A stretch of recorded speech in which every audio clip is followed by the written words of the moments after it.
আসসালামু আলাইকুম ভাইয়াপুরা, সবাই কেমন আছেন? আই হোপ সবাই ভালো আছেন। আমরা আলহামদুলিল্লাহ ভালো আছি। তো যাই হোক, আজকে হচ্ছে আমি শুটকি মাছের পাতুরি বানাবো।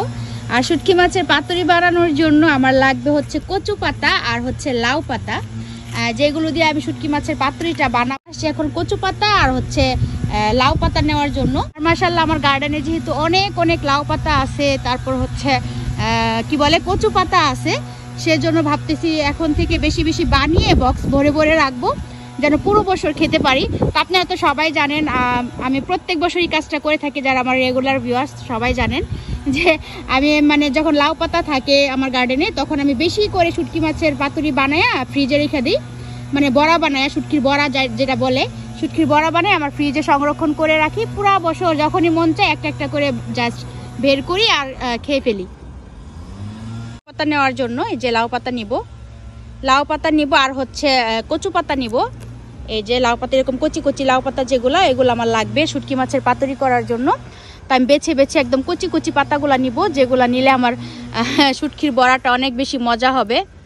এই যে এই টাইপের পাতাগুলো নিব, সুন্দর একদম ফ্রেশ ফ্রেশ ফ্রেশ পাতা যেগুলা।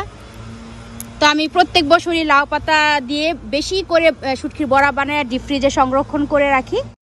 এই তো আমি গার্ডেন থেকে পুরো এক ঢোল পাতা নিয়ে আসছি, হাফ আনছি লাউ পাতা। এই যে লাউ পাতা, এগুলো হচ্ছে কচি কচি লাউ পাতা, আর এগুলা হচ্ছে কচি কচি কচু পাতা।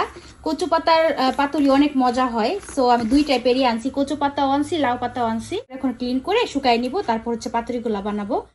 এই তো পাতাগুলো আমি একদম ভালো করে কয়েকবার করে ক্লিন করে এই যে আমি ছাকনার মধ্যে রেখে দিছি, যেন পানিগুলো একদম ঝরে যায় আর একটু পানি না থাকে পাতার মধ্যে।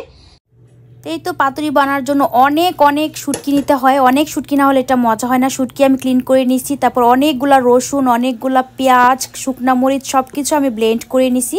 তারপর শুকনা মরিচের গুঁড়া, লবণ, হলুদ, মরিচ, ধনিয়া সব কিছু দিয়ে মিক্সড করে নিছি। এই তো আমি বড়া বানানো স্টার্ট করে দিছি। এখানে তো মিক্সটা দেখাইলাম আপনাদেরকে। এই যে এইভাবে পাতার মধ্যে মিক্সটা দিয়ে দিয়ে ভালো করে এভাবে ফোল্ড করবো, এই যেভাবে ফোল্ড করে করে মানে ভাজবো।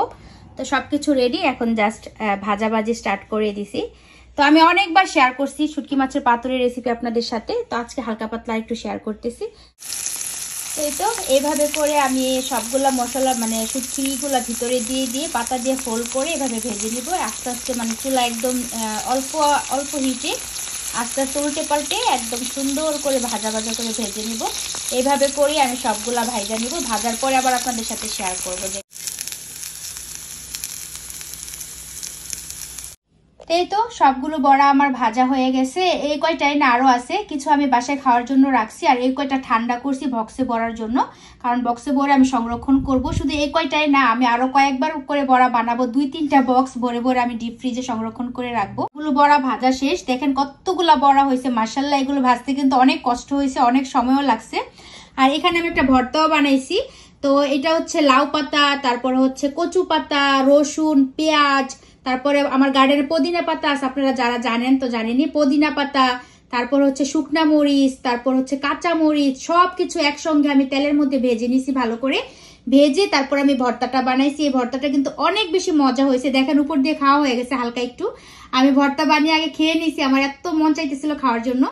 এই তো আমি সবগুলো বড়া মানে বাসায় খাওয়ার জন্য রাখছি অনেকগুলো, আর বাকিগুলো সব সুন্দর করে ঠান্ডা করে আমি এয়ারটার বক্সের মধ্যে ঢুকাই ফেলছি। এখন ঢাকনা লাগিয়ে একদম ঠান্ডা করে নিছি। এখন আমি ডিপ ফ্রিজে রেখে দিব। ডিপ ফ্রিজে রাখলে 1 বছর পর্যন্ত এটা রাখা যায়, কোনো কিছুই হয় না, অনেক সুন্দর থাকে।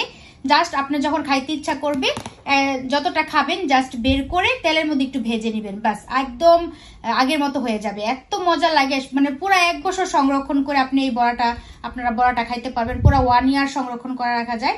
তো আজকের ভিডিওটা এই পর্যন্তই, সবাই ভালো থাকবেন। আর আমার লাউ পাতার পাতুরিটা কেমন লাগছে সবাই কমেন্টস করে জানাবেন। আল্লাহ হাফিজ।